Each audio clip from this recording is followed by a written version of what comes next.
부활에 대해서 항상 우리가 궁금하고 또 우리 사후의 생명에 대해서는 우리가 신앙을 가지고 있으면서도 항상 그 미련 우리가 남아 있어요. 과연 어떻게 될 것인가 하는 이런 그 의문 우리 안에 항상 있습니다. 예수님은 이 사두가이파 사람들의 그 질문에 대해서 아주 분명하고도 확실하게 그 답변을 해 주셨습니다. 이 세상의 일과 죽음 이후에 하느님 나라에서의 일과 어떤 차이가 있느냐? 바로 부활에 대한 그 믿음은 이 세상에 몸을 담고 살아가는 우리 자신들에게 큰 희망이고 또 그것만으로서 그냥 막연한 것이 아니고 확실한 바로 그 신앙으로 우리가 간직하고 있어야 된다는 것을 가르쳐 주셨습니다. 하느님 앞에 있는 사람들 모두 살아있는 것이다. 이 말씀 좀 새롭게 한번 묵상해야 될 것 같습니다. 우리는 이 세상에서 살아가면서 하느님 앞에 있는 사람으로서 살기보다도 자기 자신 안에 살아가는 경우가 많습니다. 또 이 세상에서 우리가 죄를 짓지 않고 살아갈 수 있는 사람은 없겠지만은 하느님 앞에 우리가 머물려면 모든 죄에서 우리가 벗어나야 되고 깨끗하고 또 순결한 그 마음으로 하느님 앞에 설 수 있어야 됩니다.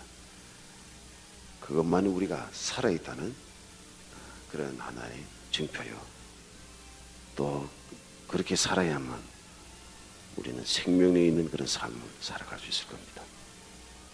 바로 그렇게 살아갈 때 나의 바위이신 주님은 찬미 받으소서 하는 그런 찬미의 노래를 우리가 읊을 수 있을 것이며 내가 내 삶의 중심이 아니고 주님이 나의 바위, 든든한 바위 되실 수 있으시다. 이런 확신 또 이런 새로운 모습으로 우리 자신을 매일의 생활 아래서 주님께 봉헌할 수 있을 겁니다. 복음의 말씀은 우리 자신들의 마음을 밝혀주시는 말씀입니다.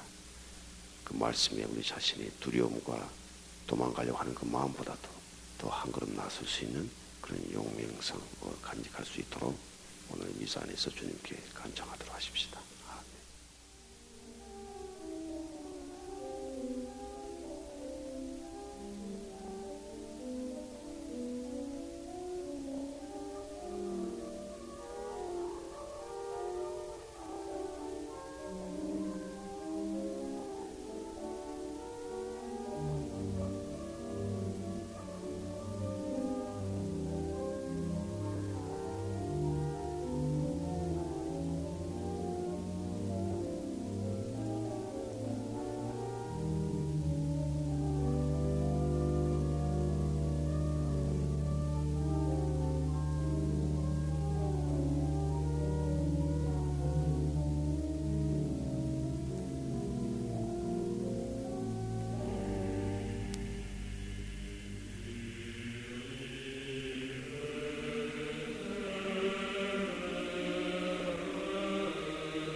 이스라엘의 역사를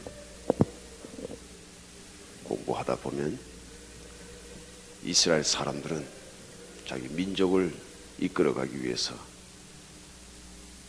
민족 안에 선정되었던 그 판관들 시대에 다른 나라에 민족이 왕이 있으니까 우리도 왕을 만들어서 이 민족을 다스리게 해주십시오. 하나님께 간청했습니다. 우리도 왕을 세워주십시오. 그래서 다른 나라 사람들과 마찬가지로 왕정하에서 편안하게 잘 살 수 있는 그런 체제를 원했습니다. 그래서 마지막 사무엘 판관이 지난 다음에 다윗이 왕이 되었습니다. 오늘 이 독서에서 이스라엘 족속이 임금을 세우게 해서 다윗은 이스라엘 왕이 되었다 하는 그런 그 사무엘 하본의 독서에 말씀이 있습니다. 인간은 근본적으로 자기 스스로가 자기를 다스릴 뿐 아니고 다른 사람들도 다스리고 싶고 또 우리들을 이끌어줄 왕을 찾고 있습니다. 사도 바울은 골로새인들에게 이런 말씀을 하셨습니다. 교우 여러분, 아버지께 감사를 드릴 수 있게 되기를 바랍니다. 아버지께 감사드릴 수 있게 되기를. 왕을 청했을 때 왕을 세워주셨고, 굶주릴 때 만나를 내려주셔서 배를 채워주셨고, 목마를 때 지팡이로 바위를 쳐서 물을 먹여주시고, 사사건건 이 백성들의 그 아우성 속에 원하는 대로 다 이렇게 베풀어 주셨습니다. 마지막 한 가지 못한 것은 감사드릴 수 있는 그런 삶을 살지 못한. 창세기 공부하신 분들은 모리바에서처럼 마사이 그날에서처럼 출애굽 안에서 그것을 묵상 한번 하셨을 겁니다. 아버지께 감사드릴 수 있게 되기를 바라는 이 사도 바울의 서간의 편지는 하느님께서 아들 예수 그리스도를 통해서 우리 인간에게 무엇을 베풀어 주셨는지 그것을 깨닫도록, 그것을 발견할 때 감사하는 그런 삶을 아마 할 수 있을 것이다. 그래서 그 서간의 편지를 주셨습니다. 복음에서 오늘 극적인 마지막 그 상황이 우리들에게 전달되어집니다. 예수님 당신 자신은 이 세상에 살면서 많은 사람들을 치유해 주시고 병자들 낫게 하고 눈먼 사람들 고쳐주고 나병 환자들까지도 고쳐줬어요.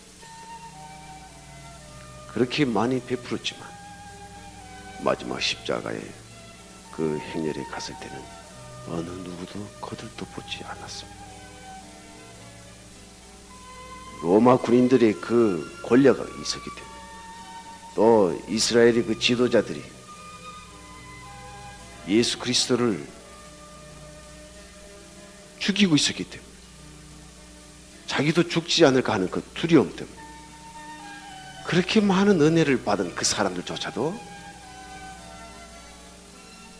저분을 살려야 된다. 저분은 아무 죄 없으시다. 용감하게 뛰어나갈 수 있는 사람이 아무도 없었습니다.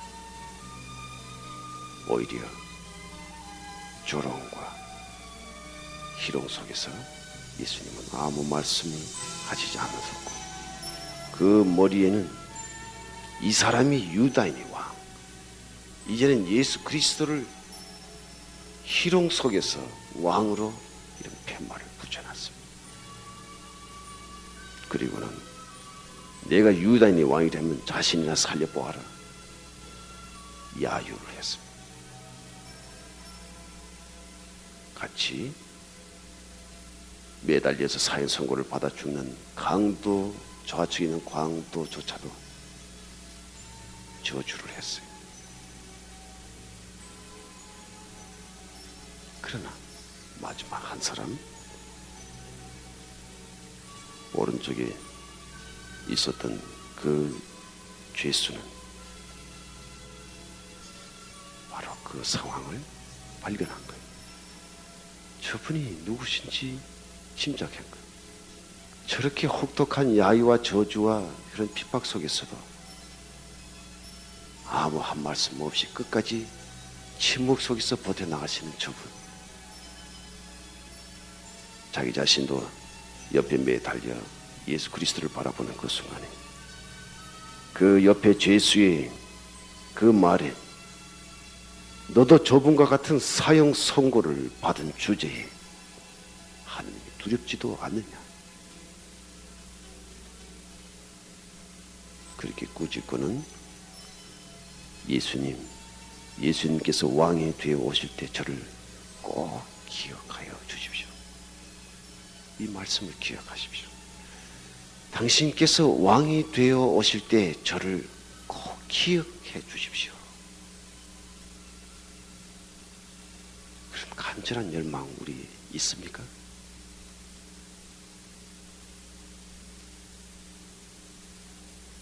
하느님 나라에 대한 그 열망이 우리 안에 얼마나 있어요?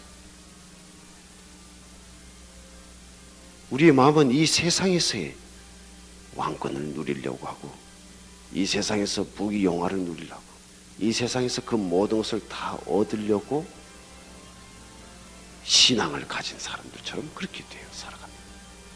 우리 자신을 한번 잘 살펴보세요. 하느님 나라에 대한 그 꿈 가지고 있어요? 별로 없어요. 이 세상에서 편하고, 이 세상에서 행복을 누리고, 이 세상에서 왕이 되어지고 싶어 하는 그런 마음. 예수님, 당신께서 왕이 되어 오실 때 저를 꼭 기억하여 주십시오. 나는 지금 비록 십자가에 매달려서 죽어갔지만 당신께서는 아무 죄 없이 이렇게 십자가에 못 박혀 돌아가신, 진정 당신은 하느님이시오. 당신은 인간의 그 모든 잘못에 대해서도 그것을 야단 치시기보다도 침묵 중에 그것을 묵묵히 짊어지고 가시는 당신의 모습을 바라본 겁니다.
참 예수,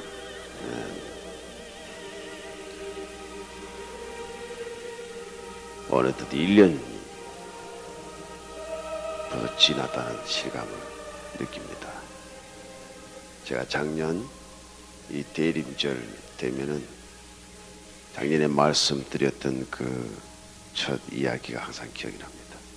이 대림절만 되면 잊혀지지 않는 그 할머니 이야기가 오늘 대림 첫째 주 맞으면서 아직도 생생하게 다시 떠오릅니다. 기억나세요? 무슨 말씀 제가 드렸는지? 무슨 기억이 나요? 네. 다림질 얘기만, 다림질.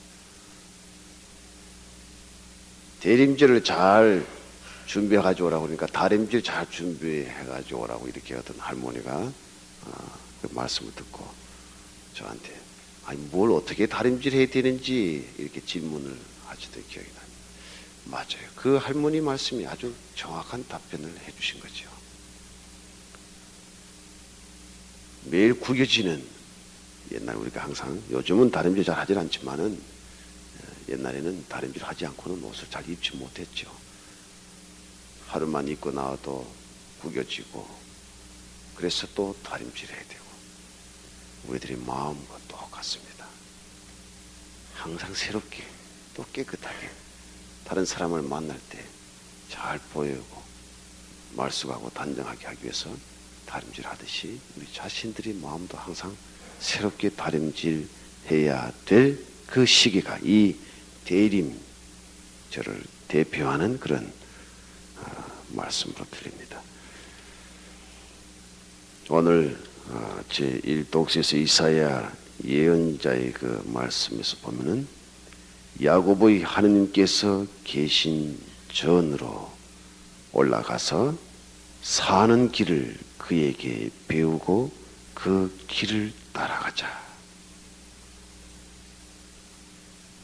그곳으로 올라가서 그에게 배우고 그 길을 따라가는 것. 어느 누구도 자기 스스로 자신 있게 하느님의 그 삶의 길을 따라갈 수 있다고 말을 할 수가 없을 거예요. 그래서 예수님은 바로 그런 삶의 길을 우리들에게 보여주시고 당신 자신이 그렇게 살으셨습니다. 제가 이번에 방문을 새 영세자들 또 전 예배 오신 분들 또 냉담자들 이렇게 제가 아직 방문하지 못했던 그 집을 방문하게 되었는데 되게 오후에 제가 늦게 방문하다 보니까 우리 구역장 반장님께서 2시부터 신님이 방문하니까 어디 가시지 말고 기다리십시오 이렇게 전가를 구해놓고 방문 시작하는데 하다 보니까 뭐 5시, 6시 이렇게 늦게까지 이제 방문하게 됩니다. 그래서 오랫동안 그 기다렸던 분들도 많은데 그러나 그 기다림 가운데 제가 찾아갔을 때 따뜻하게 맞이하고 반갑게 맞이하는 그 모습을 보면서 예수님을 기다리는 우리들의 그 마음이 실제로 현실적으로 조그마한 일이지만은 바로 그런 체험 안에서 우리들의 삶은 끊임없이 그렇게 기다리고 또 맞이하는 그런 생활로 계속 이어져야 되겠다는 생각이 듭니다. 또 어떤 분들은 모처럼 신부님이 오시니까 대청소를 하고 또 가구도 좀 바꿔놓고 새롭게 이렇게 맞이할 수 있는 그런 준비하는 마음을 저는 보았습니다. 또 어떤 분은 생각지도 않게 갑자기 제가 방문을 하게 되니까 미처 정리도 하지 못한 채 당황하는 그런 모습도 보았습니다. 우리들이 살아가는 모습입니다. 아마 예수님께서도 다시 우리 인간 사이에 다시 오시게 될 때 우리들의 모습을 그런 모습으로 보시지 않을까 하는 생각이 듭니다. 2000년 전에 예수님이 이 세상에 오셨을 때 우리 인간은 예수 그리스도를 알아보지 못했습니다. 마찬가지로 이 나라가 하느님의 나라로 완성되어서 예수님이 다시 재림에 오실 때도 우리는 그 예수님을 제대로 알아보지 못하는 그런 모습으로 보여질까 두렵습니다. 그래서 우리는 오늘 기뻐하며 주님의 집에 가리라 하는 이 시편의 말씀처럼 우리의 삶이 기쁨으로 계속 새롭게 꾸며질 수 있도록 하기 위해서는 오늘 사도 바울에게서 이런 말씀을 하셨습니다. 밤이 거의 새어 낮이 가까이 왔으니 진탕 먹고 마시고 취하거나 음행과 방종에 빠지거나 분쟁과 시기를 일삼거나 하지 말고 언제나 대낮으로 생각하고 단정하게 살아갑시다. 주 예수 그리스도로 온 몸을 무장하십시오. 예수 그리스도로 그 몸을 무장하십시오. 그래서 매일 미사 안에서 우리가 그리스도를 계속 먹고 그리스도를 우리 마음에 모시면서 주님의 말씀 안에서 다시 새롭게 우리 자신들을 무장하는 그런 모습으로 변화되어져야 됩니다. 예수님은 그때 당시 사람들에게 구약의 예를 들어줍니다. 노아 때의 일을 생각해 보아라. 수많은 사람들이 그런 경고를 받고도 그것을 깨닫지 못하고 흥청대며 먹고 마시며 지냈던 그 시대, 노아의 홍수. 창세기 성서 공부하신 분들은 여기에서 많은 묵상을 하셨을 겁니다. 이렇게 너의 주인이 언제 올지 모르니 깨어 있어라. 항상 깨어 있는. 바로 시작은 바로 마침과도 연결됩니다. 이 대림절 첫 번째 주일은 바로 우리가 지난주 지냈던 그리스도 왕태의 주일, 이 세상의 마지막 심판에 대한 것을 예고해 줍니다. 심판만이 아니고 하나님 나라의 그 완성에 대한 그런 희망을 우리에게 안겨주기도 합니다. 아주 쉬운 비유 말씀으로 예수님은 가르쳐 주시죠. 만일 도둑이 밤 몇 시에 올는지 집 주인이 알고 있다면 그는 깨어 있으면서 도둑이 뚫고 들어오지 못하게 할 것이 않겠느냐. 우리 인간의 삶이 분명히 쭉 지나가면서 언젠가는 그날이 온다는 것 분명히 아는데도 마치 오지 않을 것처럼 그렇게 착각 속에서 살아가는 우리들에게 이런 비유 말씀을 전해주시는 거죠. 그러니 너희는 늘 준비하고 있어라. 다림질을 이제 시작해야 됩니다. 예수님을 다시 맞이할 수 있는, 새롭게 맞이할 수 있는 예수님이 우리를 방문하시고자 하십니다. 제가 여러분들 가정을 방문했을 때 그 마음과 마찬가지로 예수님도 우리들 마음 깊숙이 방문하기를 원하시는 이 대림절 시기에 내가 어떻게 내 자신을 새롭게 다름질하고 구겨져 있는 그런 마음을 편편하게 하고 울퉁불퉁했던 이런 내 마음들을 어떻게 잘 다스리고 주님의 편안한 마음으로 모실 수 있을 것인지, 이 대림절 첫 주를 시작하면서 금년 한 해 새로운 전례의 그 행렬 안에서 우리 자신들의 새로운 모습을 하나님께 봉헌할 수 있도록 새로운 결심을 한 가지씩 꼭 하도록 하십시다.